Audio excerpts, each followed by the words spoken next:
Come on, y'all. Hey, and here we go.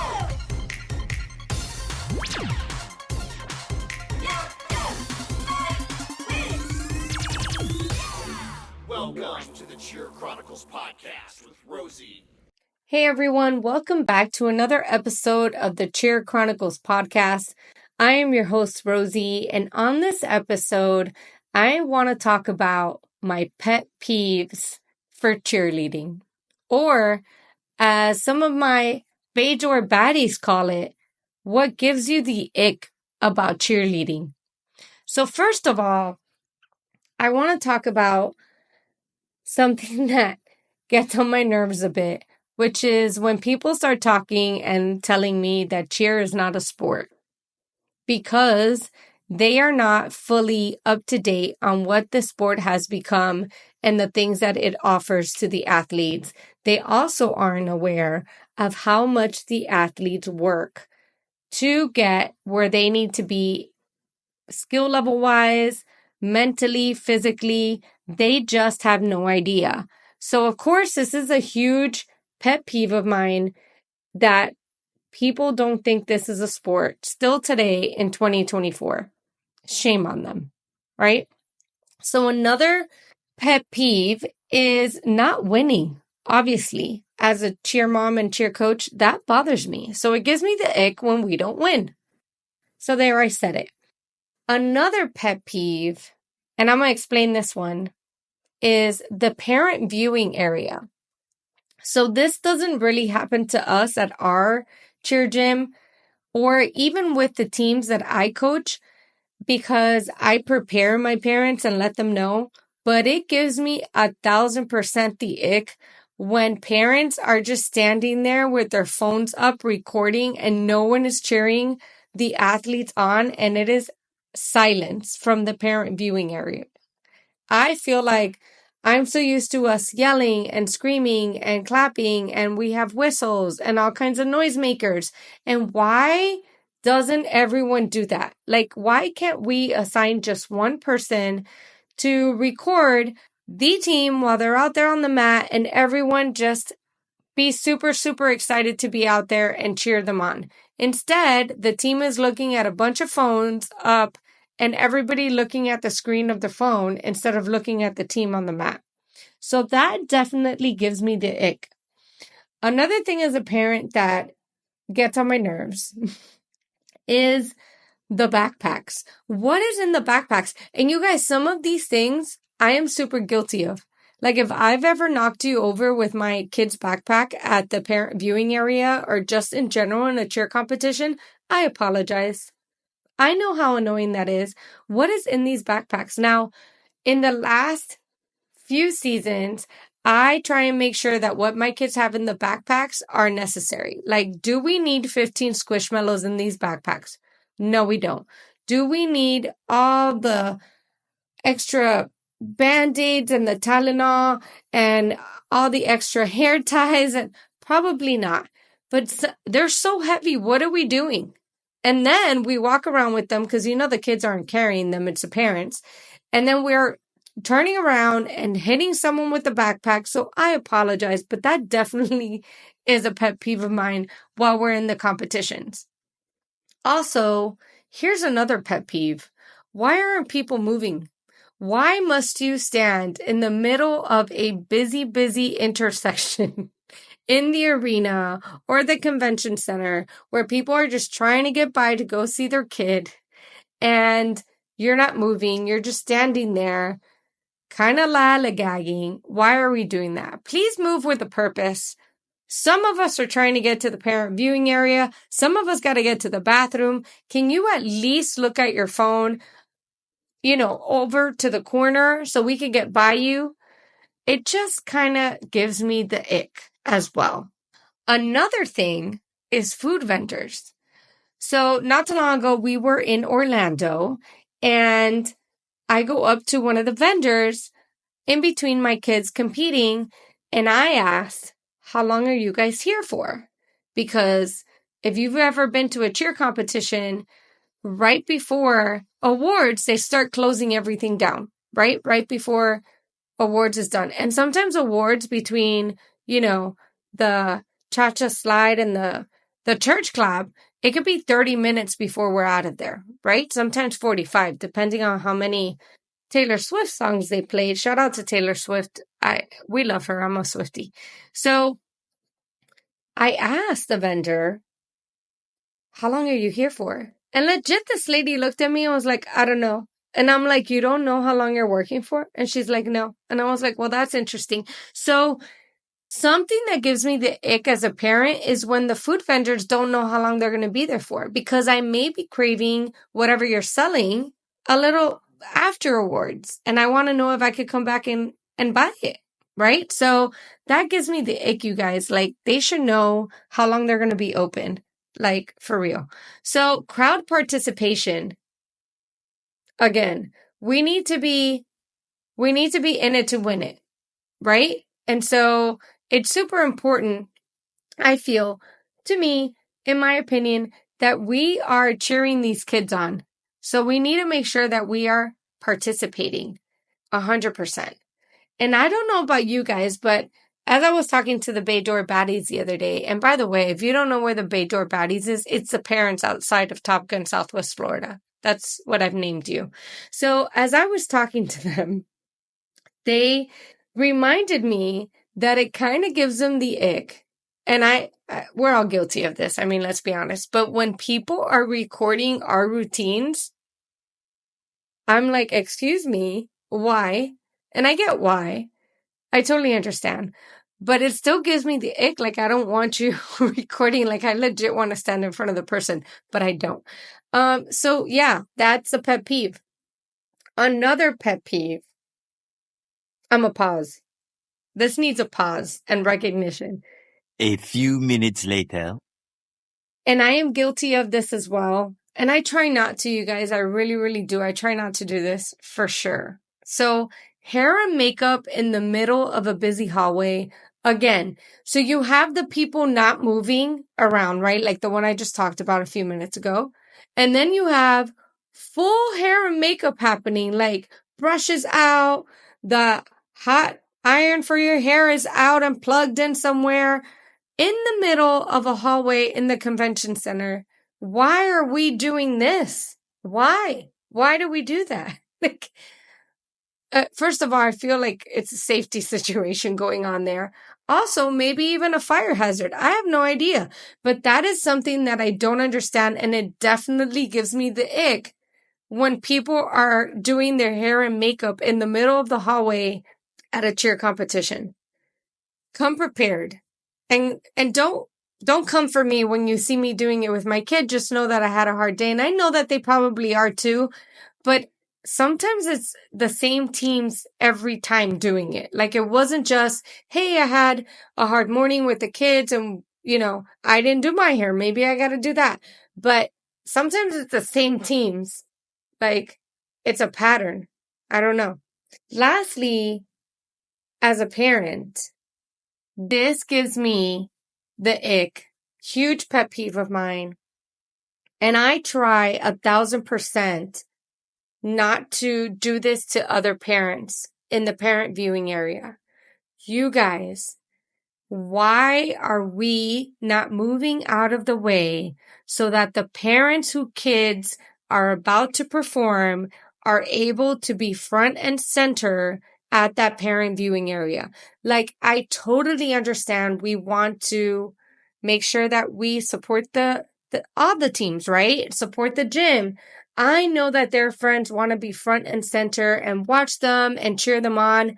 But can we please give some space for the parents whose athletes are about to perform? Like, for instance, my go-to is that when a team is going to go on from our gym and my kids aren't on it, I go all the way to the end, to the corner. I go to the corner and I cheer from over there. I don't think there's any reason for me to stand front and center when it's not my child. I'm still here to support your child, but I'm going to be over here where I could still support and still see and still be fully participating. But the fact that people stand right in front and like legit have no concern. Like, aren't you worried? Like, hello, can you please let me see my child? Right? Because it's one of the very few times that we get that moment to really not only see our kid, but take in what the entire team has been working on as parents, right? And for me, I'm super superstitious. I feel that's going to be a whole entire episode on superstitions and the things that we do as cheer coaches and athletes and parents. But I, this season, stand next to a mom, and I have to be to the left of her. So she's to the right of me, and my child bases her child in the pyramid. So at the end of that routine, when they're about to do the pyramid, I legit grab onto her. Shout out to Diane, because sometimes I know I'm too much when we're standing there, but I grab onto her for dear life because I want my kid and her kid to hit their pyramid. And this needs to happen. So when people don't move out of the way, it drives me crazy. So please keep that in mind. And again, I try and tell my kids, like, hey, if there's a space and the parents are all lined up and we're good, then if there's a space, then go ahead. But don't go in front of everyone and not let the parents go in. And also, and I know cheer comps could be crazy. It's kind of jargon there. But why is it that some parents feel like we're skipping them? Like, legit, we don't want to see your team. Like, we're just waiting for ours. Like, you don't have to be hostile about it. Like, we get it. You want to see your team. I'm sorry we're here first. We're just passionate about it, but we're going to let you go if your team goes first or there was a change in the schedule. We just need to calm down. Okay? So those are my pet peeves as a cheer mom. As a cheer coach, they're a little different. So as a cheer coach, first of all, not having your cheer shoes tied correctly, making sure that they're ready to go for all your tumbling. I don't know. It gives me the ick because I'm scared that your shoe's going to come flying off. So again, being prepared as an athlete when you're coming to compete. I don't like it when my teams go back to back and I don't have time and I look like a crazy person running from one warm-up area to, backstage when we're waiting for the kids to perform. And then I got to go back around like this past season at Nationals, my 3 teams won within an hour and a half. So all of them performed within an hour and a half. Warm-ups, meet times. I don't know what I would have done if I didn't have my assistant coaches helping me. Because legit, one would perform and the other one was already in warm-ups. So that gives me the ick. Like, no, I didn't like that at all. So another thing that gives me the ick as a cheer coach is when we meet at our meeting place and my athletes are not ready. Like their hair and makeup isn't done. Again, I don't want you doing hair and makeup in the middle of the hallway because obviously that gives me the ick. And so you need to come prepared. I also feel that, it speaks volumes. Like as a cheer sport that we show up ready to go, right? Like you're not seeing a basketball player, or you shouldn't see, show up to the game and they're going into warm-ups, but they're still putting on like their sneakers and all of that. Like, no. So be prepared. Another huge pet peeve as a coach and as a parent, I gotta admit, is when cheerleaders put their phones on their hip and you could see like half the phone hanging out from their shorts. I can't. And I have to tell you, my kids have done it and immediately, it's an immediate no. Immediately, no. First of all, in our all-star gym, that's not allowed for athletes to be in full uniform and then to like have your phone hanging out of your shorts. No. And I don't allow it as a coach. I don't like the way it looks. So there, it's an ick. Another thing that gives me an ick as a coach is no facials. Like you're legit in this sport and you're not going to give me facials. Even at the comp. Like I get it. Some athletes are like that. You know what I mean? They come to practice and they give it 110%. But I guess you're not giving 110% if you're not giving facials. But they come to practice, they do what they need to do, and, their facials are mid. But when they go into competition, their facials are also mid. And I don't like that, especially not in this sport. Absolutely not. Bring your facials all the time.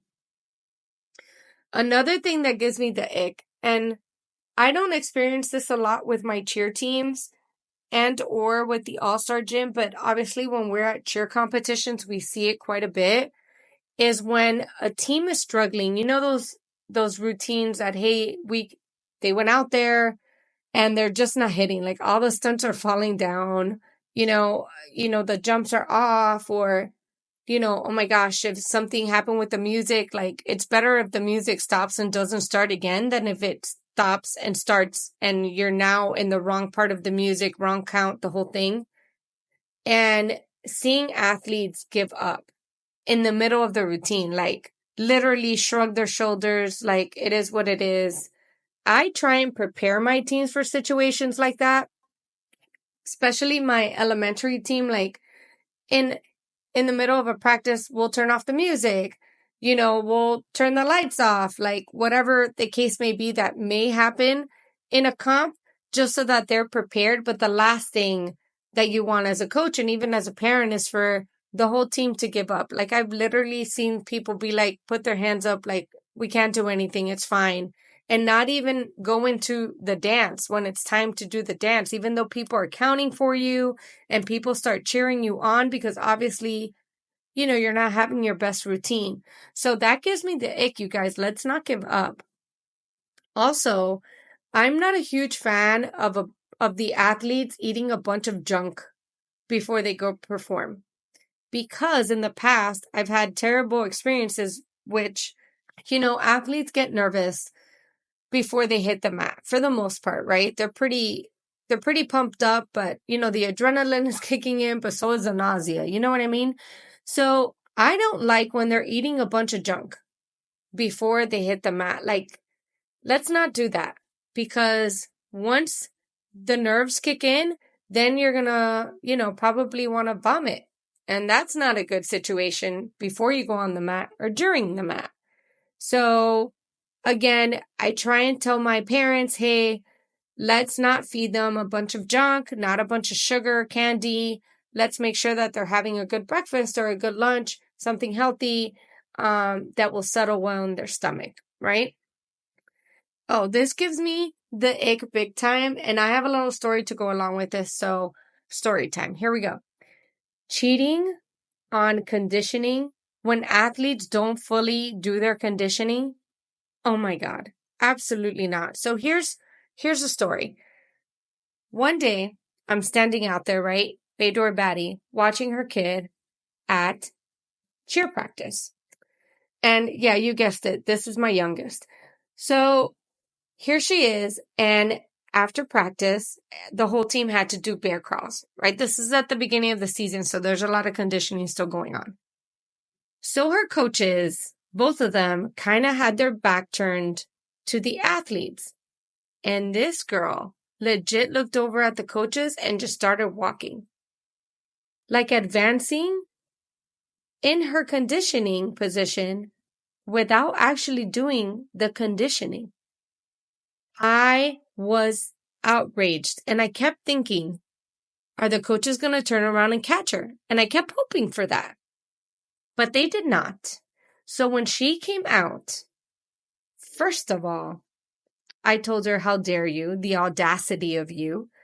And then I had her go in, and in the corner mat, she did her conditioning, because you can't cheat on that. Come on now. So that gives me the ick, you guys. Let's not have the athletes cheat on the conditioning. Of course, my youngest daughter in conditioning, it's just, they just don't get along. Her and conditioning don't get along. So yeah, she learned her lesson. She hasn't done that since that I've seen. Anyway, so another thing that gives me the ick, you guys, is when an athlete tries out with a certain skill. So let's say, for example, athlete comes into tryouts or evaluations and they have their back walkover. And then we have choreography, and obviously we're going to put this athlete in the tumbling pass because you have a back walkover. So the athlete all of a sudden isn't doing the skill. So you tried out to make the team with this skill, but now you're not going to do it when we have choreography and we have a routine and we have to work on things. That is a pet peeve of mine. And you can't imagine how many athletes try out with certain skills at tryouts and they kill it. And then as the season goes on, they're like, oh, do I really have to do that? Do I really have to do this? Do I really have to do the skill? Yes, this is a sport. We expect you to do your job. So yes, throw your skill. So that gives me the ick, you guys. I don't like athletes trying out with skills and then when it's not convenient or they don't want to do it or whatever the case may be, they lose it. I'm not talking about a mental block. Please don't come for me. I totally understand mental blocks. I totally understand if you're hurt or something occurred, but legit, you just don't want to do it. I don't like that. It's a pet peeve of mine. I won't have it. Another pet peeve of mine as a coach is when athletes try and negotiate with the coaches. Like, do we have to go full out today? Do we have to do conditioning today? Do we have to do all our skills today? Do I have to throw my tumbling pass?